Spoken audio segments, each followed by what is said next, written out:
Hello, everybody. Once again, this is Marcus and Brenda Allen with one of the greatest professors alive, which is Al Tesmo from Eastern Michigan. This guy is a wonderful guy. He's a teacher of pure consciousness, and he is devoted to divine reality. And before I go even further, I want to thank all of my viewers that has tuned in to WHPR TV 33. I thank you for supporting Enlightenment and Trust Society so we could be a better world, a better system that will be one without any forms of duality. Now, we have a wonderful guy named Al. Thank you for coming today. Thank you for having me again. Yes, he's from Eastern Michigan. He's an awesome teacher, and he have a wonderful and good heart towards the people. We definitely need more guys like this in our society so we can be a better people and a people that is willing to be in a better position. So thank you, Al, once again. Thank you. Now, I have a question for you. That first question that I have for you is, what does changing behavior or learning more effectively have to do with brain science?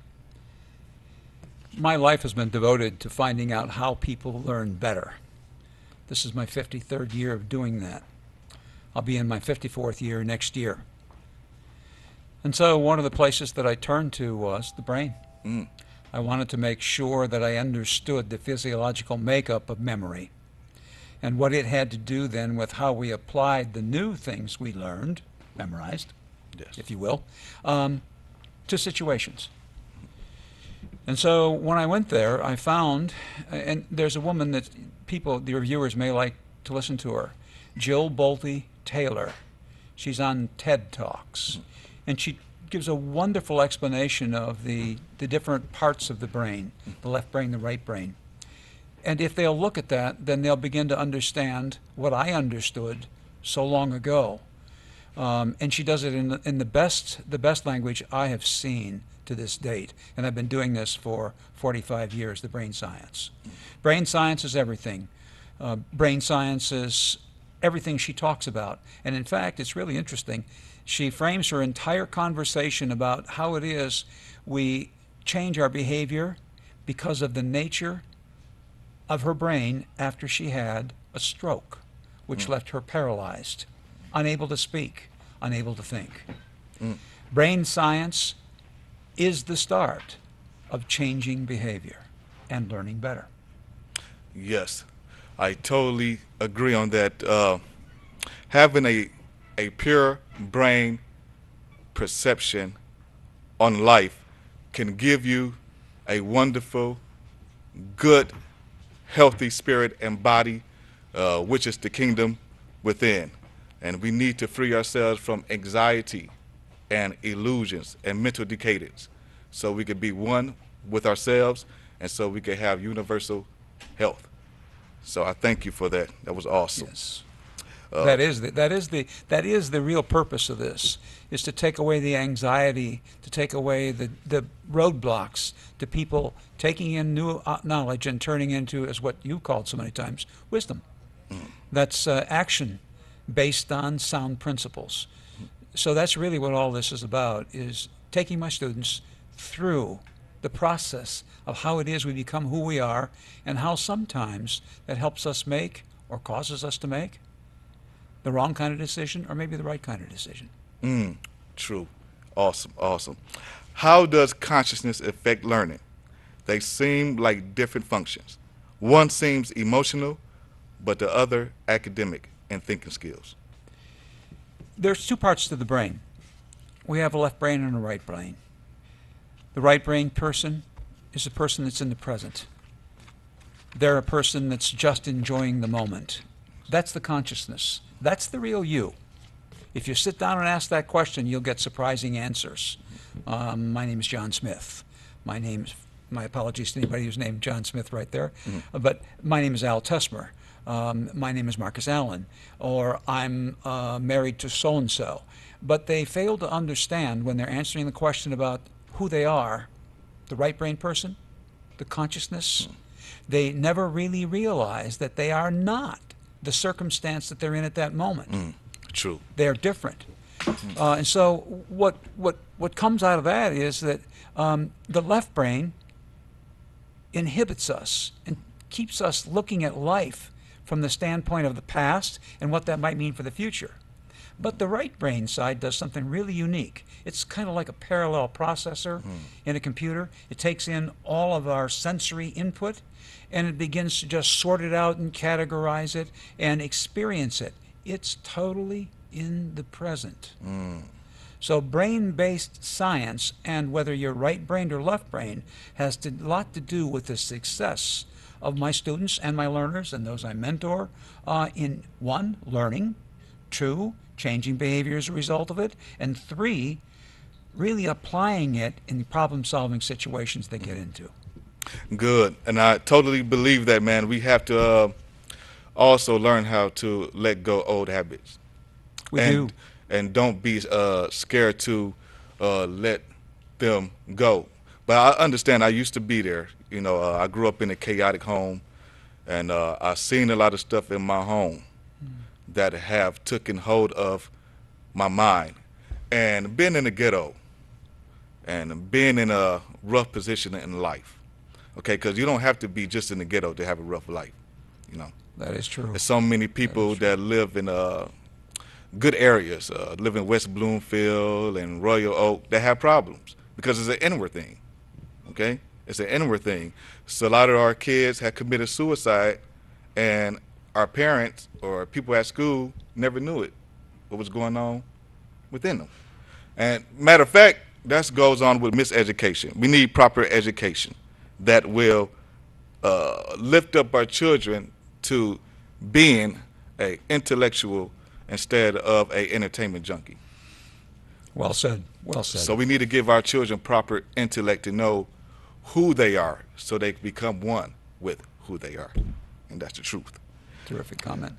You have spoken of a script given by the age of 8 and how it largely determines choices. Does that apply to negative responses like anger and jealousy? Absolutely. We're given a script about how we can act and how we have to act in order to survive. Survive what? Our environment, the environment where we're raised. That script is one that describes what we're supposed to do. But then something happens around age 8, and it could be 9, it could be 10, but academically speaking, it's around that age. We then take and turn it from being just a descriptor to a predictor. Yes. And we begin to act out the instructions. So if we're basically given a message from our mentors, maybe our parents, maybe a teacher, maybe a friend of the family, whatever, somebody we admire, if that mentor gives us the feeling that we're worthless, we will act on that premise for the rest of our life. People do it every day. And it's a lifelong thing. The longer you practice that lifelong thing, the deeper the challenge gets in changing it. But it can be done, which we'll get to a little bit later. Yes, yes. And as a parents and good teachers and stewards in this universe, we have to learn how to use our words correctly. Words have power. Don't call your children ugly. Don't even play with the word and call your children stupid, because that psychologically have them enslaved. So we have to speak good words to our children so they can think above the chaos of this world system and be achievers and believers and not followers of destruction. Well, everybody, we are about to go to break time. I want to thank all of my viewers once again. I love you, and I thank you for supporting Enlightenment and Trust Society. I am about to show this compassionate snippet, which represents my brother who died in the struggle and have been sacrificed for a good cause. I just want to say I love you to my brother, and today's his birthday, so I wanted to give this snippet in honor to him. And let this be a reminder that violence is not the key, but having universal love amongst humanity is the truth. Thank you.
Hello, everybody. Once again, this is Enlightenment and Trust Society.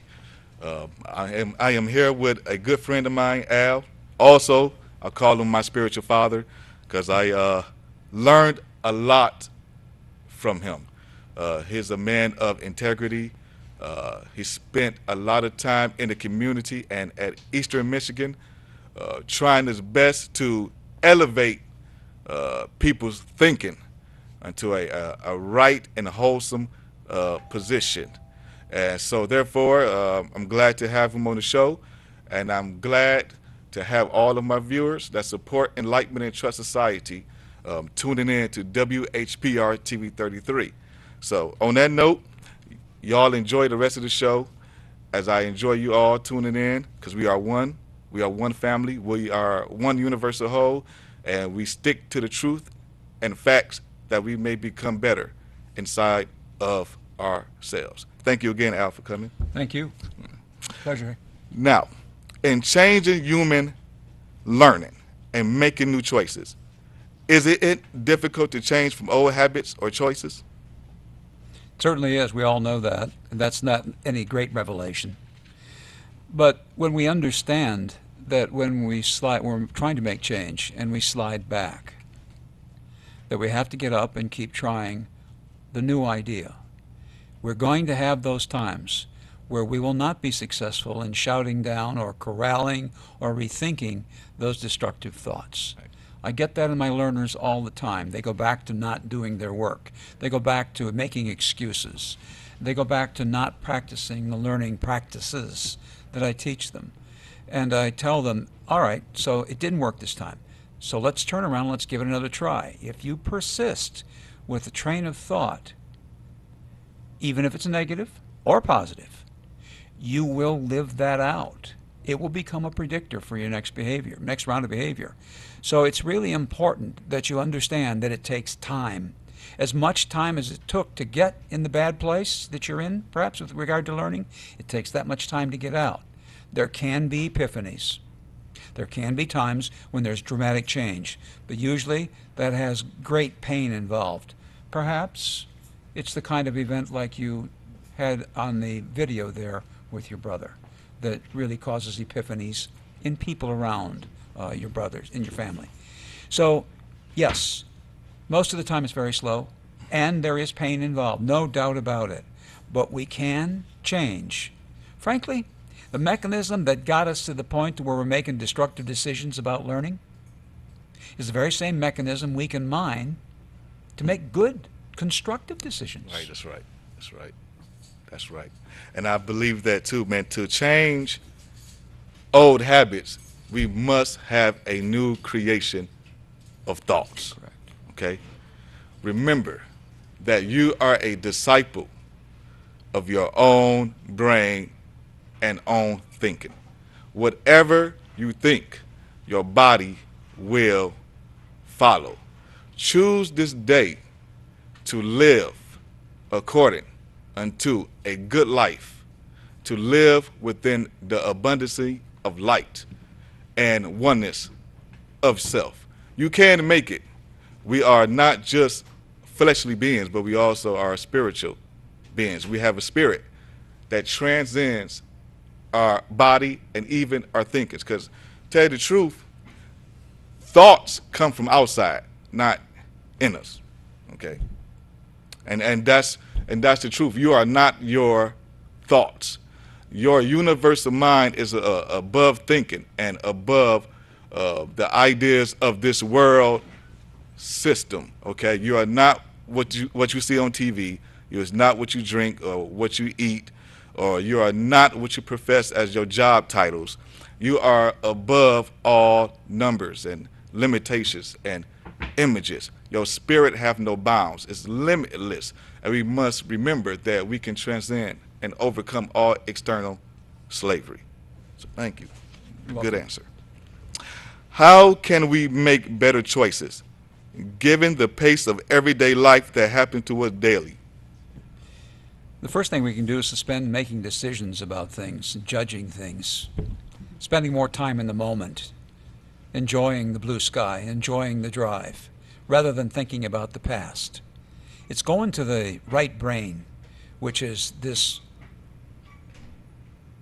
focus on the moment, and staying there, and not dwelling in those voices from the past that tell you again what you're not, what you won't be, what you weren't, and all of those other things you may have done while in that thinking that perhaps weren't the most constructive thing in the world. When we get into that side, the right side of the brain, and focus on the moment, you can make incredible changes in your life because new awareness has come. Quite frankly, it's the side of the brain that's creative. It's the side of the brain that suddenly sees something new that we never saw before in a problem we've been struggling with for quite a while. You know how it is. You want to learn something, you can't, you put it down, you come back to it a couple hours later, and all of a sudden, something new, revolutionary, a breakthrough hits you. That's the right side of the brain. So getting away from that left side of the brain, getting into pure consciousness, being aware of the fact that you can think about thought. That's David Bohm's work, the physicist.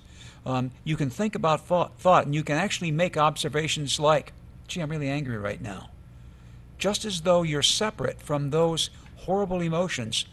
That is a very creative time. It's a time when you're purely you. You're aware. The real you is the person that observes you're angry, that observes it's busy.